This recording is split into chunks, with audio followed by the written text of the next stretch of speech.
বলেছে, হে ইসমাইল, তুমি কি জানো তোমার আব্বা তোমাকে কোথায় নিয়ে যাচ্ছে?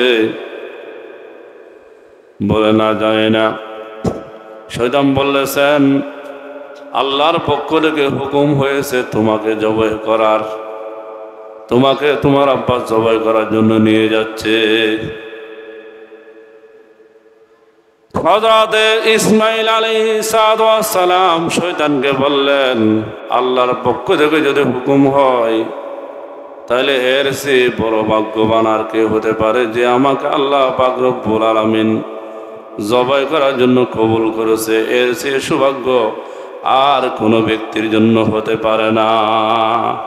শয়তান মানুষের রূপ ধরে গেলেন, যে বলতেছে, হে হাজারা, তুমি কি করেছো?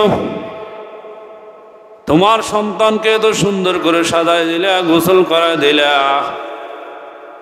তুমি কি জানো তোমার স্বামী তাকে কোথায় নিয়ে যাচ্ছে? বলে, জানি। বলে, তোমার সন্তানকে নিয়ে যাচ্ছে। তোমার সন্তানকে তিনি আল্লাহর হুকুমে কোরবানি করবে। কার হুকুমে?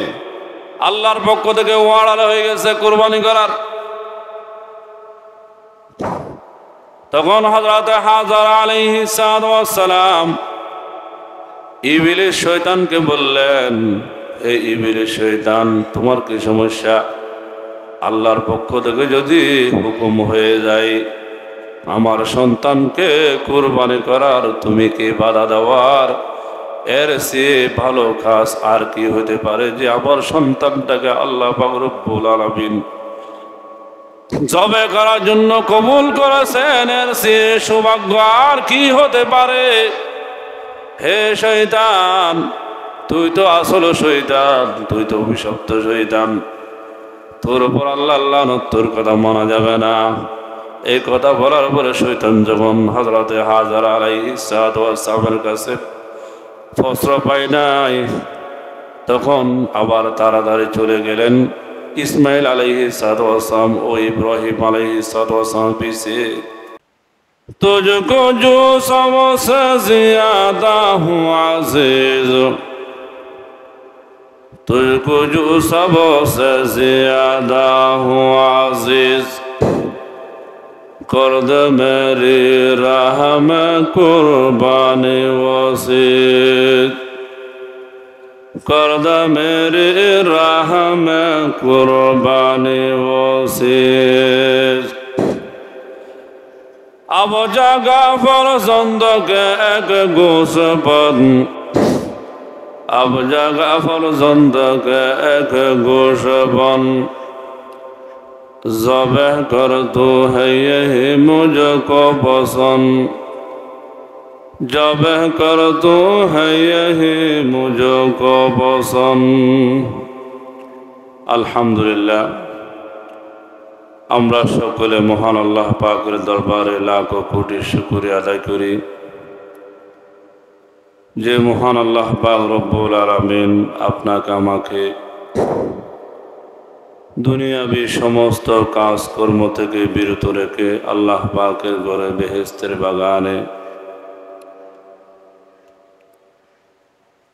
জামাদিউল উলা মাসের আখির জুমায় জিলহজ মাসের পূর্ব মাস শেষ,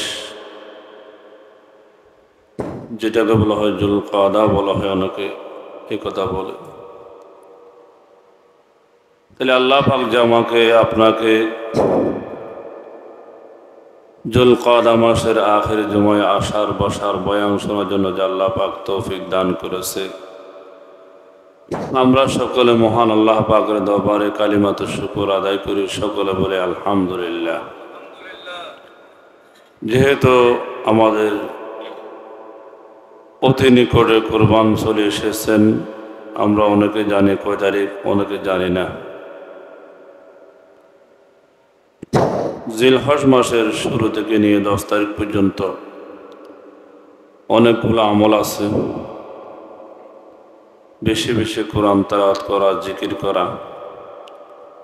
যদি আমরা সুযোগ হয়, সম্ভব হয়, আমাদের প্রতিদিন 10 তারিখ পর্যন্ত অর্থাৎ 9 তারিখ পর্যন্ত একটা একটা কি রাখা, রোজা রাখা। 10 তারিখ যেহেতু কোরবানি হবে, তাহলে আর কি রোজা নেই, কোরবান দিন রোজা রাখা যায় না, ঠিক না? তাহলে জিলহজ মাসের অনেক ফজিলতের মধ্যে একটা ফজিলত এটাই, অর্থাৎ আল্লাহর ইবাদত বندگی বেশি বেশি করা, গুনাহ থেকে বিরত রাখা। এক একটি রাত্রের ইবাদত শবে বরাত, শবে কদরের ইবাদতের সমতুল্য সওয়াব পাওয়া যায়। সবাই সুবহানাল্লাহ। এই জন্য আম্বিয়া কিরাম, সাহাবায়ে কিরাম, বুজুর্গান দিন, আল্লাহওয়ালা দিনদার নেককার মানুষ যারা, এরা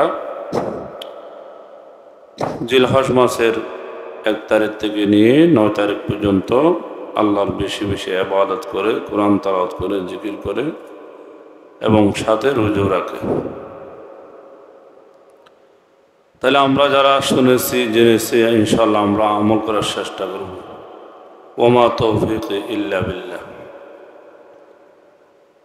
জিলহজ মাসের সবচেয়ে বড় আমল হলো মিন ইহরাকিদ দামে, অর্থাৎ 10 তারিখ রক্ত প্রবাহিত করা। এটা হলো সবচেয়ে কি উত্তম ইবাদত, অর্থাৎ কুরবানি করা। কি করা? কুরবানি যেহেতু আরো একটু সময় দেরি আছে, এই জন্য ধারাবাহিকভাবে যেহেতু আলোচনা করে এসেছি, আজকে আলোচনা করব ইব্রাহিম আলাইহিস সালাতু ওয়াস সালাম ও হযরত ইসমাইল আলাইহিস সালাতু ওয়াস সালামকে কুরবানি করার ঘটনা। ইতিপূর্বে আমরা জেনেছি গত জুমায় আল্লাহ পাক রব্বুল আলামিন হযরতে ইব্রাহিম আলাইহিস সালাতু ওয়াস সালামকে পরীক্ষা করেছিলেন যে বৃদ্ধ বয়সের সন্তান যেটা আল্লাহ তাআলা দিয়েছে, এর মায়া বেশি না আল্লাহর মায়া বেশি। সেই জন্য আল্লাহ পাক বলেছিলেন জঙ্গলে রেখে আসে। হযরত ইব্রাহিম আলাইহিস সালাতু ওয়াস সালাম আল্লাহর হুকুমে জঙ্গলে রেখে এসেছিলেন, আমরা সবাই শুনেছি জেনেছি। সেখানেও আলহামদুলিল্লাহ পিতা এবং পুত্র স্ত্রী সহ সফল হয়েছেন আল্লাহর দরবারে, ওরা ধন্য হয়েছেন। এরপর আল্লাহ পাক রব্বুল আলামিন ওইটা যাইতে না যাইতে আবার বলতেছেন কুরবানি করো। কি করো? হযরত ইব্রাহিম আলাইহিস সালাতু ওয়াস সালাম যখন স্ত্রী এবং সন্তান যখন অনেক দিন পর্যন্ত ওই জঙ্গলের মধ্যে রেখে এসেছিলেন, ওদের খবর নেওয়ার জন্য যখন হযরত ইব্রাহিম আলাইহিস সালাতু ওয়াস সালাম গিয়েছিলেন, জায়গার নাম কিতাবের মধ্যে লিখতেছে সিরিয়া থেকে ফারান মরু প্রান্তরে উপস্থিত হলেন। সিরিয়া থেকে কি ফারান নামে একটা জায়গা আছে, ওখানে হযরত ইব্রাহিম আলাইহিস সালাতু ওয়াস সালাম উপস্থিত হলেন। দীর্ঘ 1-2 বছর নয়, 8 বছর পর। কয় বছর পর? স্ত্রী এবং সন্তানকে যে রেখে এসেছিলেন, যেহেতু সন্তানের মায়া হযরত ইব্রাহিম আলাইহিস সালাতু ওয়াস সালামের দিলের মধ্যে আছে, সেজন্য ওদের খবর নিতে যখন ওই জায়গায় গেলেন, যাওয়ার পরে আল্লাহ পাক রব্বুল আলামিন ওখানে যখন উনি ঘুমাইলেন, স্বপ্ন মধ্যে আল্লাহ পাক রব্বুল আলামিন বলেছে, হে ইব্রাহিম আমার নামে কুরবানি করো। কি করো? কয় তারিখ দেখালেন? 8 তারিখ, 9 তারিখ, 10 তারিখ। বলেন 8 তারিখ, 9 তারিখ, 10 তারিখ জিলহজ মাসের। কি মাসের? দেখেন, যারা আল্লাহর যত নৈকট্য লাভ করে, আল্লাহ তাদেরকে তত পরীক্ষা করে। কি করে? তদ্রূপ যারা যত আল্লাহর নৈকট্য লাভ করবে, দুনিয়ার মধ্যে বিভিন্ন রকম পরীক্ষা ওদের কাছে আসবে, বিভিন্ন বাধা আসবে। ইসলাম নিয়ে যখন গরম বক্তব্য দিবে, পক্ষে যখন কথা বলবে, এমনও হতে পারে নিজের জীবনও যেতে পারে, এমন হতে পারে আজীবন জেলও যেতে হবে, এমন হতে পারে আবার মুক্তি পেয়ে আবার ফিরেও আসতে পারে। ঠিক না? আল্লাহ তাআলা যারা যে যতগুলা পয়গম্বর এসেছেন, যারা আল্লাহর নৈকট্য লাভ করেছেন তাদেরকে তত পরীক্ষা আল্লাহ করেছেন। হযরত ইব্রাহিম আলাইহিস সালামকে 8 তারিখ স্বপ্ন দেখাইলেন যে তোমার প্রিয় জিনিসকে কুরবানি করো। কি করো? হযরত ইব্রাহিম আলাইহিস সালাম যখন স্বপ্ন দেখলেন, উনি দেরি করে নাই। এক বর্ণনা লিখতেছে কিছু টাকা পয়সা কাপড় চোপড় উনি কি করেছেন? দান করেছেন আল্লাহর রাস্তায়। আর রিওয়ায়াতে লিখতেছে হযরত ইব্রাহিম আলাইহিস সালাম সকালবেলা ঘুম থেকে উঠে 100টি উট কুরবানি করলেন। কয়টা উট?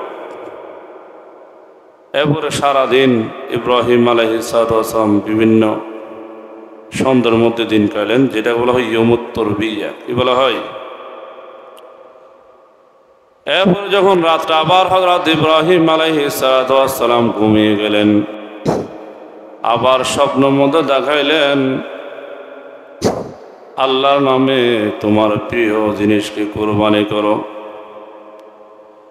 হযরত ইব্রাহিম আলাইহিস সালাম আবার 100টি উট কুরবানি করলেন। এরপরে সারাদিন আবার হযরত ইব্রাহিম আলাইহিস সালাম সন্ধ্যার মধ্যে ছিলেন, আল্লাহ কি বলেছে আমি কি করতেছি।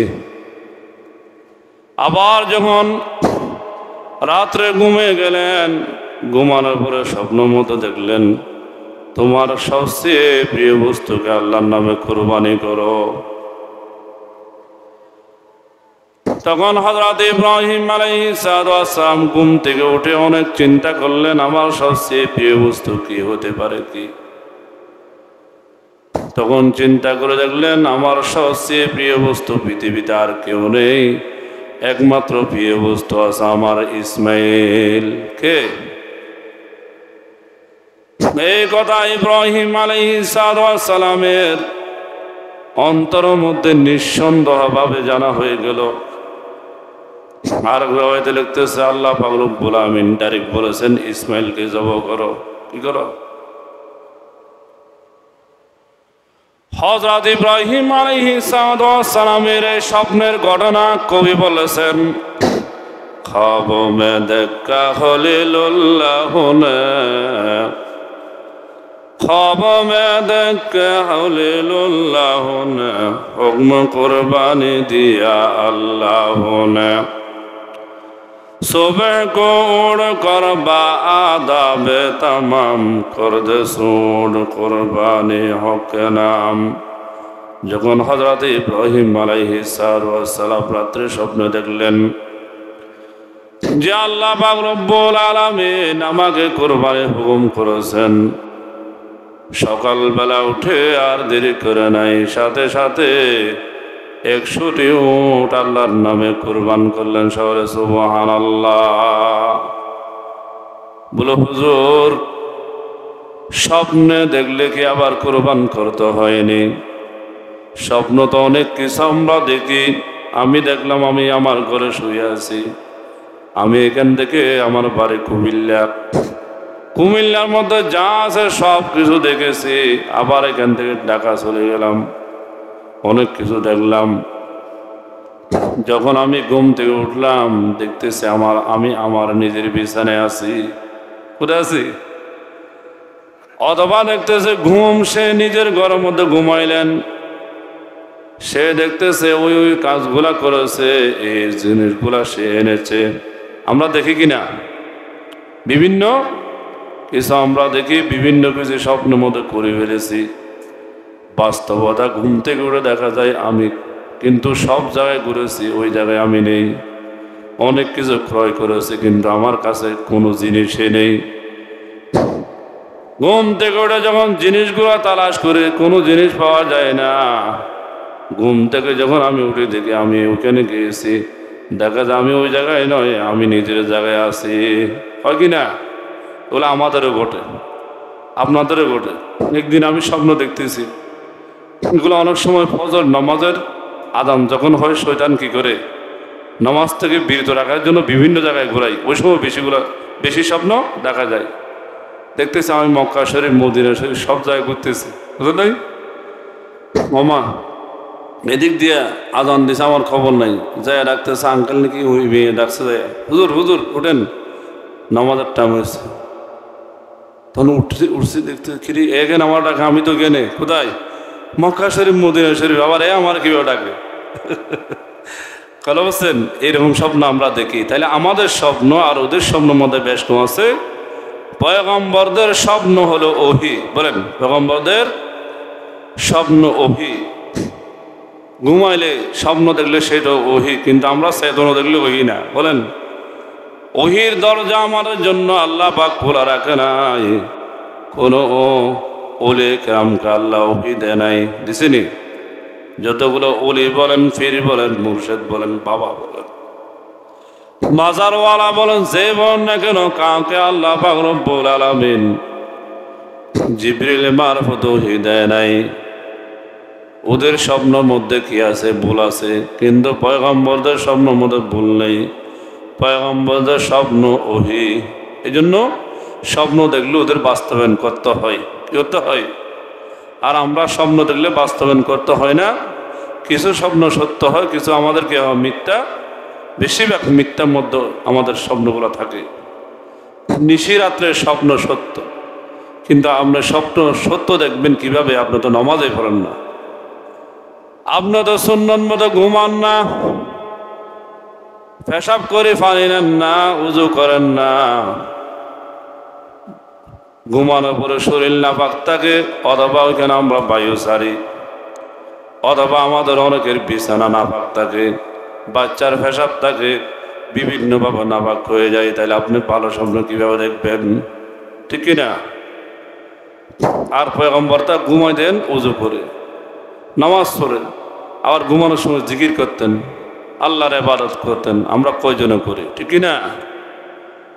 তাহলে কোথায় পয়গম্বর আর কোথায় আমরা?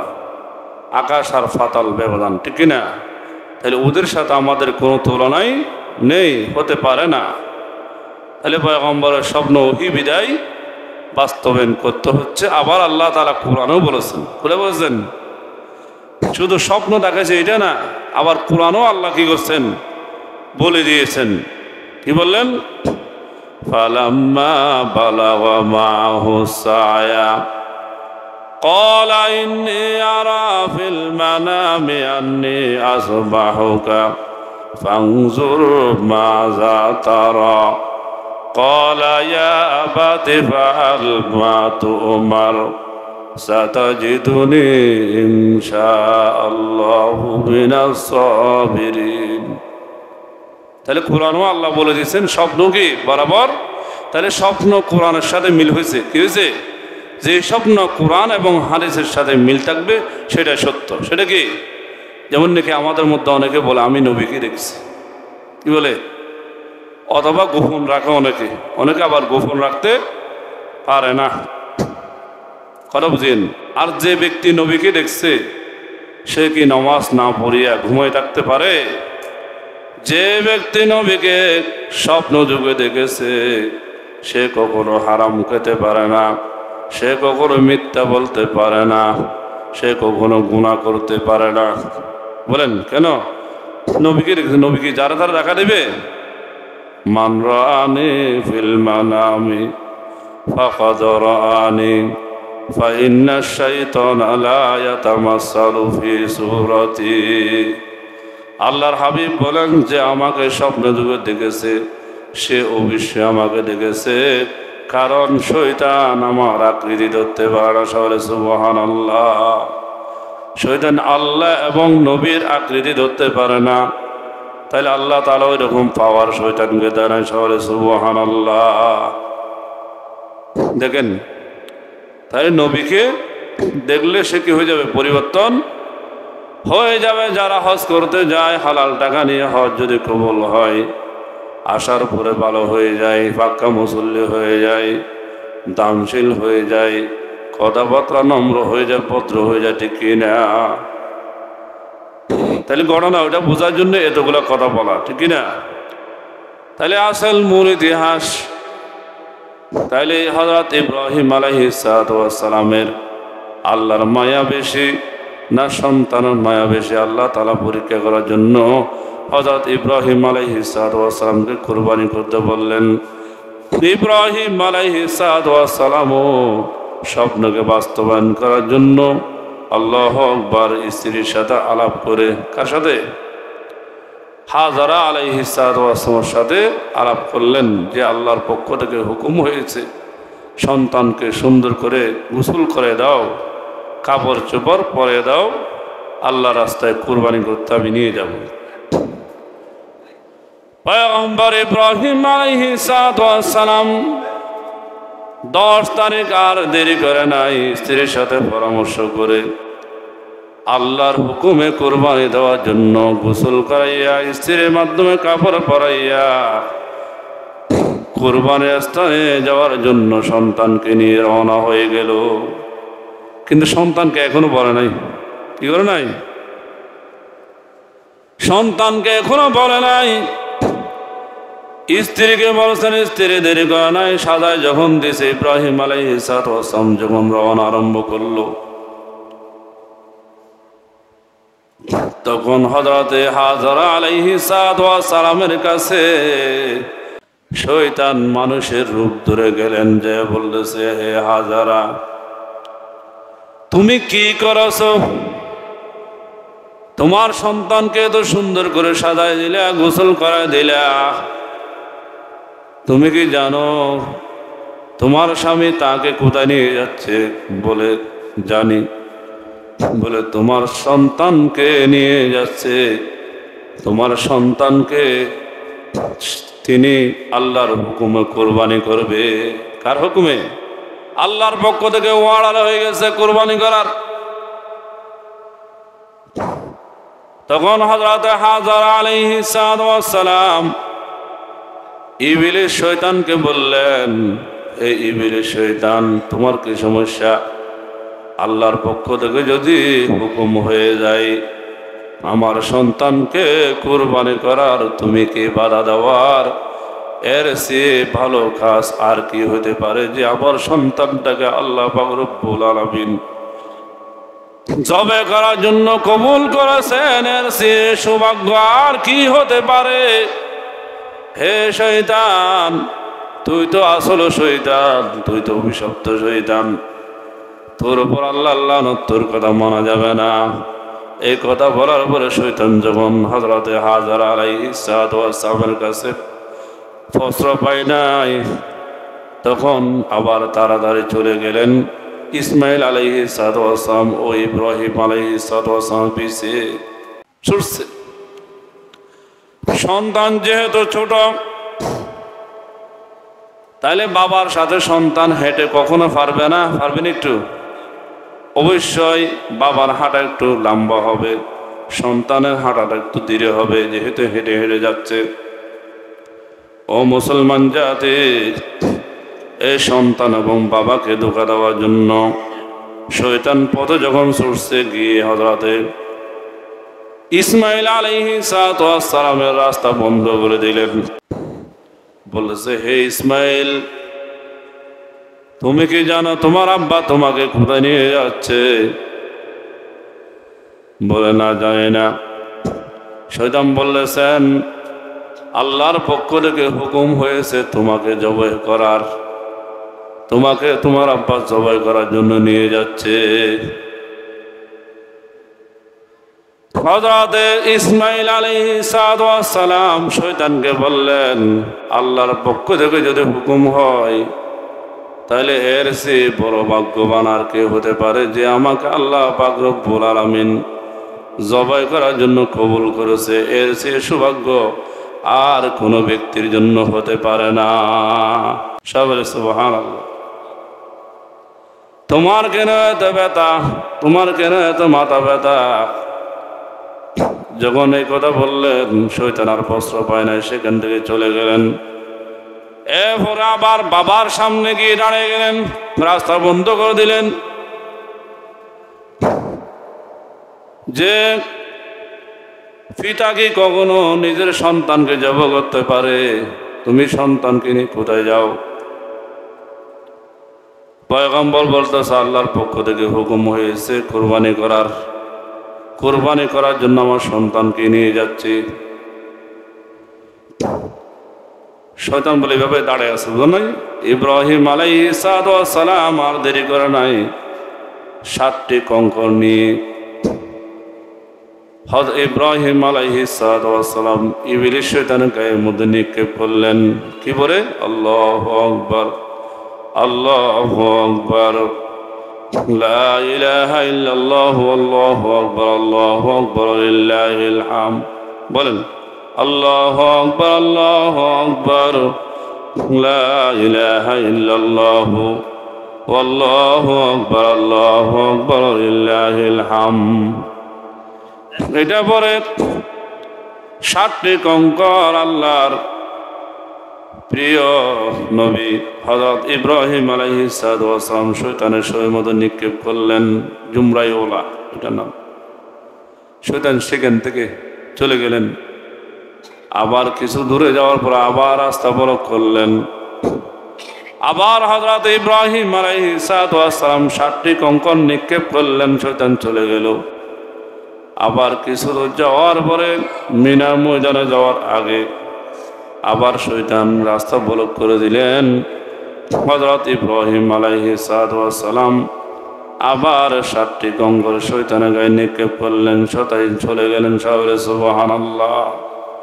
এখন যারা হাজিরা যায় হজ করতে, ওরা এখন কি করে? পাথর নিক্ষেপ করে। এটা আল্লাহর দরবারে কি হয়ে গেলেন? মকবুল হয়ে গেলেন। এবং তাকবীর তাশরিক পড়া সমস্ত মুসলমানের উপর যারা আকেল বালক, যারা নামাজ পড়ার উপযোগী হয়েছে, শরীয়তের বিধান যাদের উপর জারি হয়েছে 5 ওয়াক্ত নামাজের পর, ঠিক না?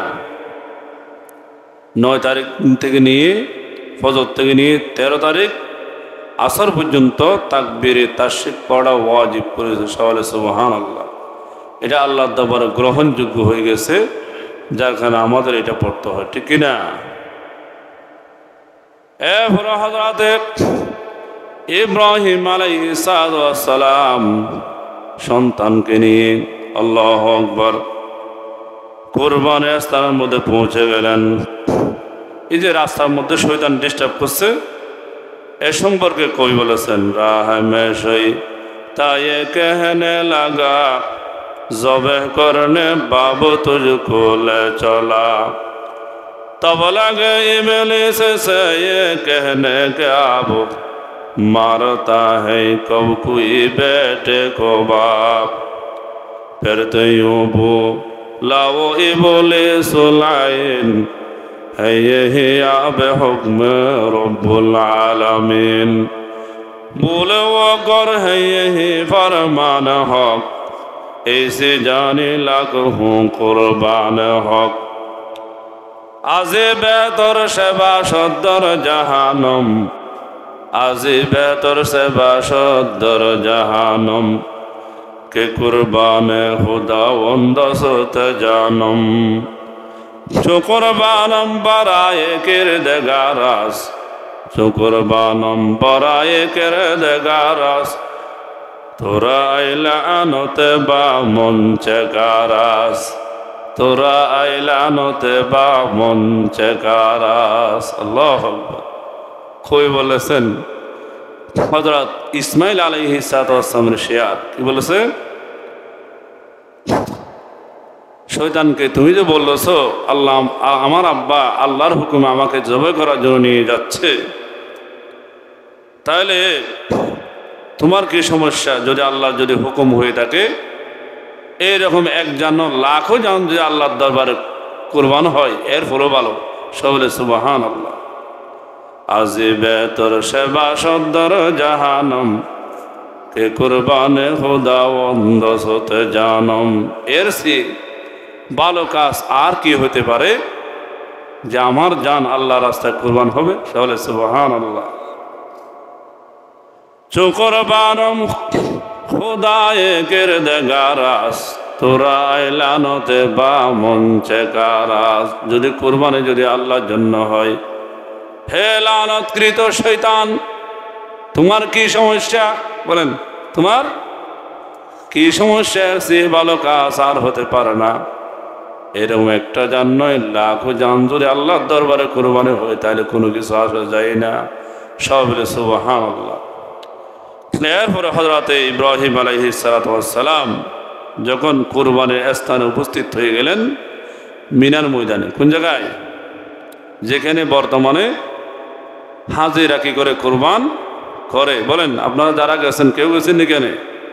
যে গেছে সে কিন্তু ঘুমাচ্ছে, বুঝলেন না? তাহলে কার নিয়ে কথা বলবো বলেন? মিনার ময়দান কোন জায়গায়? যেখানে হাজিরা কুরবান করে, এটাকে বলে কি মিনার ময়দান। ওইখানে যাওয়ার পরে এবার সন্তানের সাথে বাবার পরামর্শ কি চলেছে? ফালাম্মা বালাগা মাহু সায়া ক্বালা ইন্নী আরা ফিল মানামি আন্নী আযবাহুকা ফানজুর মাযা তারা ক্বালা ইয়া আবাতি ফাআল মা তু'মার সাতাজিদুনি ইনশাআল্লাহু মিনাস সাবিরিন। ফালাম্মা বালাগা মাহু সায়া, যখন সন্তান বাবার সাথে চলার মতো কি হয়েছে বলেন? উপযোগী হয়েছে। তাহলে বাবার মতো চলার উপযোগী কখন হয়? কিতাবে লিখতেছে 8 বছর যখন হয়েছে। কয় বছর? 5 বছর, 6 বছর, 7 বছর, 8 বছর যখন হয় তখন কি বাবার সাথে যেদিকে এদিকে মোটামুটি যাওয়া যায়, বাজারে ঘাটে রাস্তাঘাটে ঘোরাঘুরি করে, তাই না? তখন ইন্নী আরা ফিল মানামি, বাবা বলছে, বাবা সন্তানকে বলছে, হে আমার প্রিয় বৎস, প্রিয় সন্তান, আমি স্বপ্ন দেখেছি। আন্নী আরা ফিল মানামি আন্নী আযবাহুকা, ইন্নী আরা, আমি দেখেছি, আরা ফিল মানামি, মানাম মানে গুম, আন্নী আযবাহুকা, আমি তোমাকে জবাই করতেছি। কি হতেছি? এটা কার ভাষায় বলেছে? আল্লাহর কোরআনের ভাষায়। কার ভাষায়?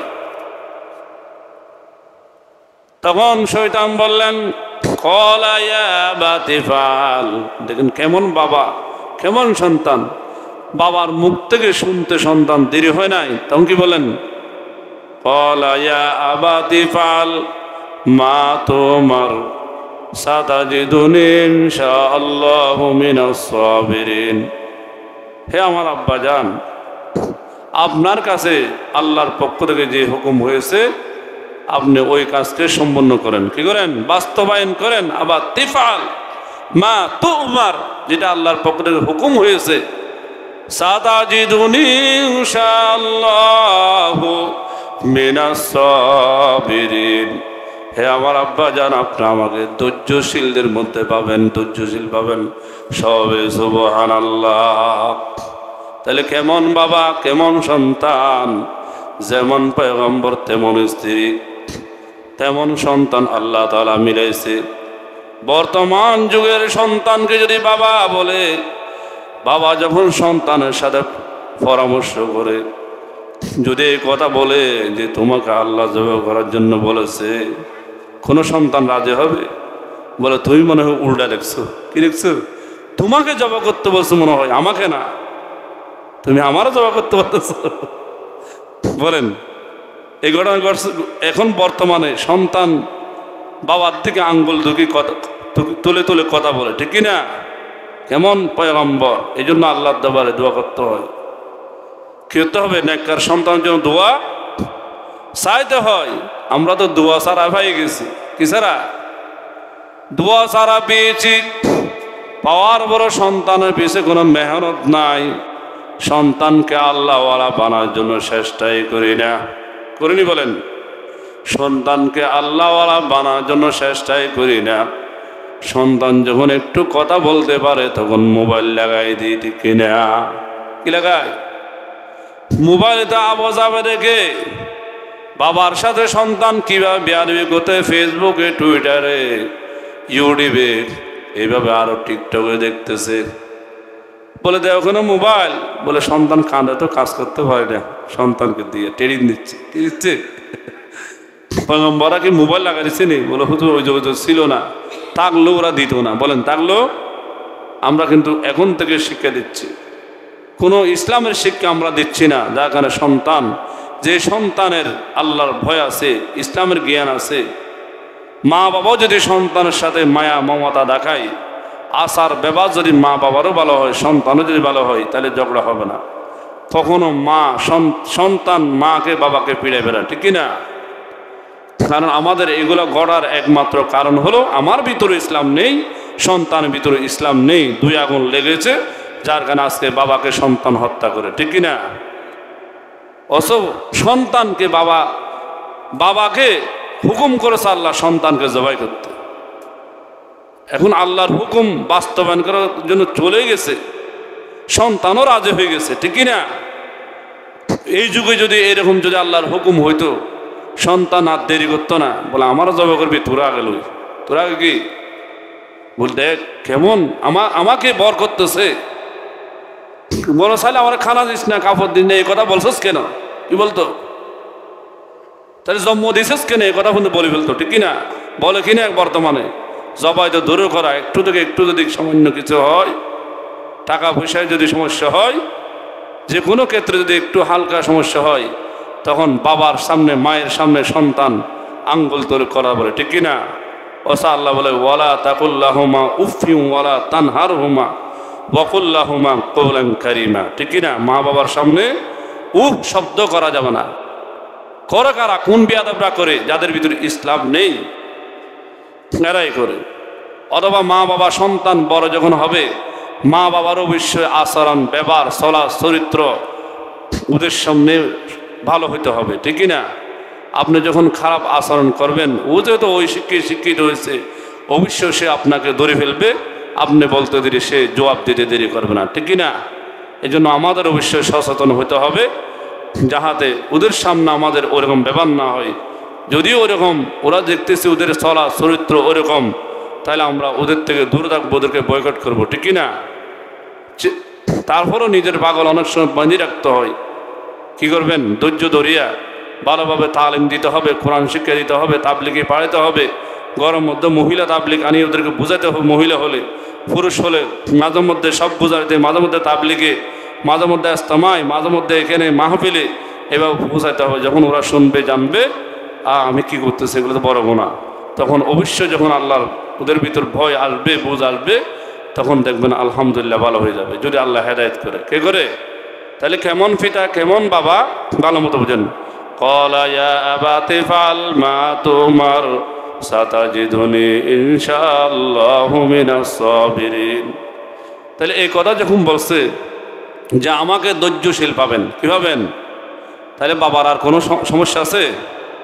যেহেতু সন্তান নরম ভাষায় বলেছে, আল্লাহর পক্ষ থেকে হুকুম হয়েছে, সেটা আপনি পালন করেন, আমাকে ধৈর্যশীল পাবেন। তখন আর সন্তানকে জবাই করতে আর বাবা দেরি করে নেই। এবং কি করলেন? জবাই করার জন্য হযরত ইব্রাহিম আলাইহিস সালাম ইসমাইল আলাইহিস সালামকে শোয়াই দিলেন। ফালাম্মা আসলামা ওয়া তাল্লাহু লিল জাবিন ওয়া নাদাইনাহু আইয়া ইব্রাহিম। মাড়ের মধ্যে ওপর করে উত্তর দক্ষিণ করে শোয়াই দিলেন। শোয়ানোর আগে অনেক কথা আছে, যেহেতু সময় সংক্ষেপ, ওদিকে আমি যাচ্ছি না। আগামী জুমে আল্লাহ যদি বাসারাকে বলবো, সংক্ষেপে শেষ করে দিচ্ছে। এখন জবা করার জন্য যখন ফেলাইলেন, জবা করার জন্য তলোয়ার চলা আরম্ভ হচ্ছে, ধারালো তলোয়ার। কিন্তু তলোয়ার চলে না, কি চলে না? তলোয়ার চলতেছে না। পাশে একটা পাথর ছিল, হযরত ইব্রাহিম আলাইহিস সালাম পাথরের মধ্যে কূপ দিছে, কিন্তু ওই তলোয়ার দিয়ে পাথর দ্বিখণ্ডিত হয়ে গেল, কিন্তু ইসমাইল আলাইহিস সালাম গলা কাটা যায় নাই। কেন? কাদের কুদরত দারে বরকামাল আনতা রব্বি আনতা হাসবি যুল জালাল। তাহলে হুকুম চলে কার? বলেন আল্লাহর। তলোয়ারও হুকুম চলবে আল্লাহর, তলোয়ারও আল্লাহর হুকুম। বলে কার হুকুম? আল্লাহর হুকুম ছাড়া একটা গাছের পাতও লড়ে না, ঠিক না? আমরা মনে করি বাতাস এমনি এমনি লড়ে, বাতাস দেখি আল্লাহ। কেন? ওই যে আল্লাহ পাক রব্বুল আলামিন জিবরিল আমিনকে হুকুম করছে, বেহেশত থেকে একটা দুম্বা নিয়ে আসো। কে আসো? ওই দুম্বাটা আনার জন্য একটু দেরি লাগবে না? আনতেছে। যখন এদিক দিয়ে জবাই চলছে, আর ওদের দিয়ে কি বলছে আল্লাহু আকবার আল্লাহু আকবার, সবাই বলেন আল্লাহু আকবার আল্লাহু আকবার। একটু কে বলছে? জিবরিল আমিন। এটা শোনা যাচ্ছে, ইসমাইল ওখানে শোয়া, বাবা এদিক দিয়ে জবাব করতেছে, সন্তান ওদিক দিয়ে শুনতেছে। ওই আসমান থেকে একটা আওয়াজ, তখন ইসমাইল আলাইহিস সালাম কি বললেন? লা ইলাহা ইল্লাল্লাহ। একটু বলছে কে? বাবা বলছে আল্লাহু আকবার। বাবা কি বলছে? এই তিন বাক্য, লা আল্লাহু আকবার আল্লাহু আকবার, জিবরাইল লা ইলাহা ইল্লাল্লাহ আল্লাহু আকবার। একটু কে? ইসমাইল আল্লাহু আকবার ওয়ালিল্লাহিল হামদ বলেন হযরতে ইব্রাহিম আলাইহিস সালাতু ওয়াস সালাম। ওইটা বলতে বলতে আসমান থেকে কি চলে আসছে? দুম্বা চলে আসছে। ওই যে দিক দিয়ে পাথর 2 খণ্ড করলেন, আবার চলা আরম্ভ করতে, কিরে তোলা তো দাঁড় আছে, কি আছে? তাহলে পাথর যেহেতু কাটছে অবশ্যই সন্তানের গলা খাড়া যাবে। পয়গম্বর আবার বিসমিল্লাহ আল্লাহু আকবার চলাচ্ছে। এদিক দিয়ে যখন ইব্রাহিম আলাইহিস সালাতু ওয়াস সালাম আল্লাহর হুকুম পালন করার জন্য সন্তানের গলায় ছুরি চড়াচ্ছে, আল্লাহ পাক রব্বুল আমিন ইসমাইল আলাইহিস সালাতু ওয়াস সালাম পরিবর্তে একটি বেহেশতি দুম্বা সেখানে প্রবেশ করে দিলেন। ইসমাইলকে জবাই করতে গিয়ে বেহেশতি দুম্বা জবাই হয়ে গেল। সবাই সুবহানাল্লাহ।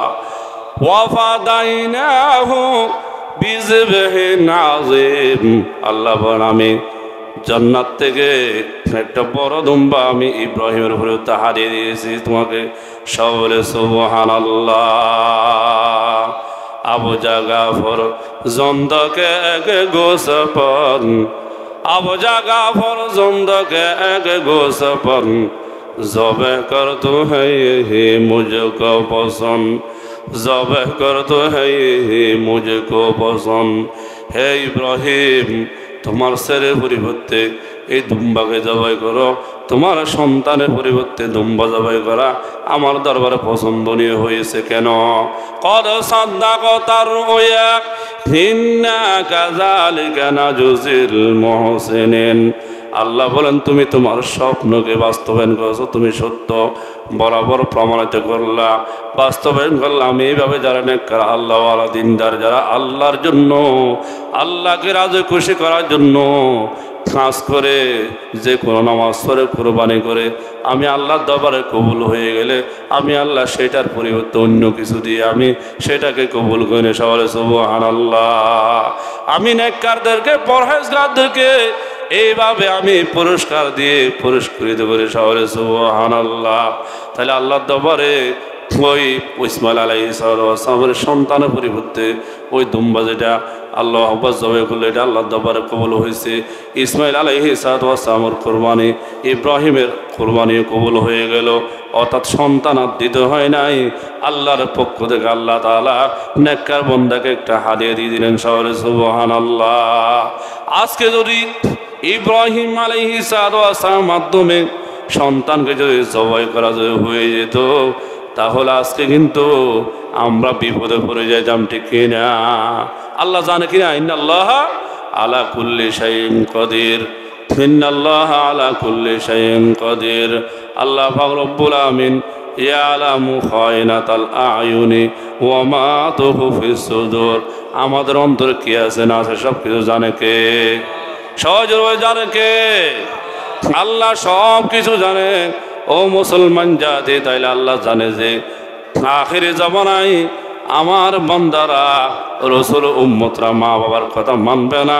যদি ওইরকম যদি সন্তানের পরে সন্তান যদি জবাই করার জন্য হুকুম হয়ে থাকে, তাহলে বাবার সন্তানকে জবাই করতে গিয়ে বাবা জবাই হয়ে যেতে পারে। এই জন্য আল্লাহ পাক রব্বুল আমিন সন্তানকে জবাই করতে দেয় নাই। আল্লাহ বান্দার আবেগ চাইছে, কি চাইছে বলেন? আল্লাহ বান্দার দিলের আবেগ চাইছে যে সন্তানের মায়া বেশি না আমার মায়া বেশি, সন্তানের মোহাব্বত বেশি না আল্লাহর মোহাব্বত বেশি?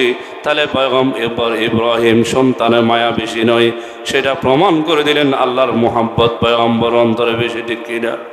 তাহলে আমাদেরও আল্লাহর মোহাব্বত অন্তরে থাকতে হবে। দুই একটা মশার সংক্ষেপ বলে দিই, যেহেতু আমরা যারা কোরবানি করবো, শরিকদার যারা আমরা নেব, কাদেরকে নেব?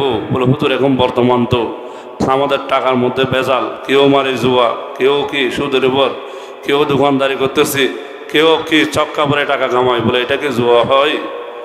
আমি কাউকে বলেছি না ভাই, আমি কাউকে দেখতেছি না। শুনেন, যেটা হক কথা বলতে হবে, হালাল কোনটা হারাম কোনটা। আমার রথের কামাই, এই যে সিএনজি ভাড়া মারতেছে, রিক্সা চালাচ্ছে, অথবা ডেলি কাজ করতেছে, ইমামতি করে নিচ্ছে, মুয়াজ্জিন করে নিচ্ছে, বুঝলেন নাই? অথবা কারো আন্ডার আপনার চাকরি করে 10,000 টাকা আপনার নির্ধারিত হয়েছে, সেটা আপনার হালাল টাকা। ওরকম যদি টাকা কুরবানি করার মতো আপনার থাকে, হ্যাঁ, যেটার দ্বারা কুরবানি ওয়াজিব হয়, আমরা সবাই তো জানি মশালা সংখ্যা বলে দিচ্ছে, আগামী সময় বিস্তারিত ইনশাল্লাহ বলবো। তাহলে আমরা কুরবানি করব ফ্রেশ টাকা দিয়ে। কী টাকা দিয়া? হ্যাঁ, আমরা অনেকে জানি অনেকের টাকা সুদের টাকা লাগাই, অথবা সুদের টাকা আজীবন বড় হচ্ছে, কোটিপতি হচ্ছে। আমরা অনেক সময় দেখা যায় ওদের সাথে কুরবানি করি, আল্লাহর কসম কুরবানি হবে না। কি হবে না? যদি আমরা জানি, প্রকাশ্যে জানতে পারি, পরেও জানতে পারি যে ওই ব্যক্তির টাকার মধ্যে বেজাল আছে, তাহলে একজন টাকার যদি বেজাল থাকে, 7 জনের কোরবানি কারো কোরবানি হবে না। 2 জন যদি হয়, একজন শুধু একজন গিয়া, তাও হবে না। 3 জন যদি হয়, এর মধ্যে একজন শুধুই, 2 জন ভালো, তাও হবে না। যদি নিয়তের মধ্যে গন্ডগোল থাকে, তাও হবে না। বোঝা যাচ্ছে আমাদের? এই জন্য আমরা যারা এলাকার মধ্যে আসেন, একে অপরকে চিনেন, তাহাকি করেন, খবর নেন কার টাকা কীরকম। এখন তো বর্তমানে ঝগড়া লাগে যায়, কিছু বললে বলে আমার টাকা হালাল, তাহলে ওইটাও ওনাকে বলার দরকার নাই, ওটা বলবে না। কারণ পৃথিবীতে কেউ কাউকে সাথ দিতে রাজি নয়, বলেন কাউকে, সবাই যার গতি বড়, কেউ বলবে না আমি হারাম খাই, এটা বলবে? হ্যাঁ, আপনি খবর নেন। আবার মশালা এটাও আছে, যারা বেনামাজি, বলেন এটা ফটো নিয়ে দেখেন, যারা নামাজ পড়ে না, এক ওয়াক্ত পড়ে না, বুঝলেন নাই, ওদের সাথে কোরবানি করলে আপনার কোরবানিও হবে না, বেনামাজের কোরবানি হয় না। কি হয় না? এ মশালাও জানে নেবেন। এই জন্য যারা নামাজ পড়ে, আল্লাহওয়ালা, দিনদার, সুদ খায় না, সুদ লাগায় না, সুদের টাকা নেয় না, সুদের ব্যবসা করে না, ওই সমস্ত লোকগুলোর সাথে আপনারা যারা কোরবানি করবেন শরীর নেবেন। আজও ওই রকম লোক যদি না পান, তাহলে আপনারা নিজেরাই কি একটা ছাগল নিয়ে যার তৌফিক অনুযায়ী কোরবানি করবেন। ওরা বলে সবাই পারেন, হুজুর এখন আমার টাকা আছে, সব আছে, কিন্তু টাকা সব ঘর বাড়ি হয়ে গেছে, মাড়ি হয়ে গেছে, বুঝলেন নাই, নিজের পকেটে 2 টাকাও নাই, হ্যাঁ, কিন্তু আপনার কোরবানি হয়, তাহলে দাম নিয়ে আপনি কোরবানি করতে পারবেন কিনিয়া? কেন আপনার টাকা তো জমা আছে, কোথায় মাটি হয়েছে, ঘর হয়েছে, বুঝলেন নাই, বাড়াগর না, তাহলে অবশ্যই আপনার কোরবানি করতে হবে। যদি কোরবানির দিনগুলোর মধ্যে আপনি কোরবানি দিতে না পারেন, তাহলে পরবর্তীতে আপনার ওই কোরবানি টাকা যেগুলো আপনার থাকবে, পশু জবাই করে মানুষকে বন্টন করে দিতে হবে, অথবা টাকা দান করে দিতে হবে। বুঝা যাচ্ছে আমাদের? এই জন্য আমরা যাদের কোরবানি ওয়াজিব হয়েছে, অবশ্যই চেষ্টা করব কোরবানি করার জন্য। আর পশু আমরা যেগুলো ক্রয় করব, আমরা ভালো মতে ওদের শিং ঠিক আছে কিনা, হাঁটতে পারে কিনা, ঘাস খায় কিনা, সবগুলো আমরা দেখে নিব। মোটা তাজা কি দেব? মোটা তাজা দেখে আমরা ক্রয় করব, এবং এনে আমরা গর্ব করবো না এই তোরটা কম দাম, আমারটা বেশি, বুঝলেন নাই? এগুলো কিন্তু সমাজে চলে, কি চলে? ফুলের তোড়া দিয়া অলিতে গলিতে দৌড়ায়, এগুলোর দ্বারা রিয়ে আসে, অহংকার আসে, আল্লাহ দরবার কবুল হবে না।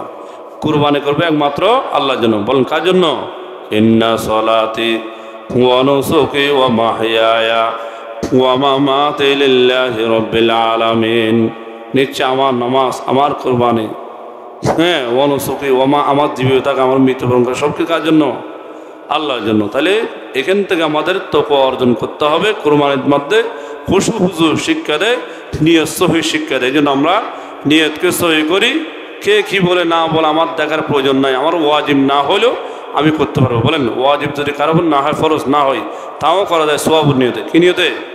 সোয়াবুর নিয়তে। যাদের টাকা আছে করেন, মানা নাই।